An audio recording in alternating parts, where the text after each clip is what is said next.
go back over there, take a picture, and say, great, I've got this picture of the outcrop. I've got it all stored away. I don't need to do anything else. But in reality, those pictures by themselves aren't particularly useful because a camera it doesn't capture all those little details that you can see, and it actually captures a lot of extraneous details that aren't what you want the viewer to focus on. So let's say this is not a specific fossil locality here. But let's say it was, and you wanted to write a paper or a report that told someone where this fossil locality was and describe it.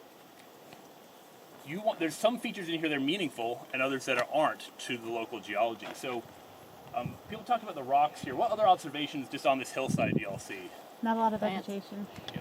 But there is some vegetation, right? More at the top. And there's more at the top and things like that. Yep. So that vegetation is something that, as geologists, we might care about a little bit because sometimes it picks out certain types of rocks and not others. But we don't actually, that's not what we're interested in, right? We're not researching the growth patterns of sagebrush or whatever. And so that, when you're making, trying to capture this information to share with someone else, you're not going to relay a lot of information about the different types of vegetation here, except for as they get in the way of your geology. And when your picture that you take with your camera or your phone or whatever is going to have everything here. It's going to have a lot. And the lighting right now on this outcrop is, I would say, poor. It's kind of like at a weird angle and it's hard to see some things. And your camera just won't do a great job at capturing all those details.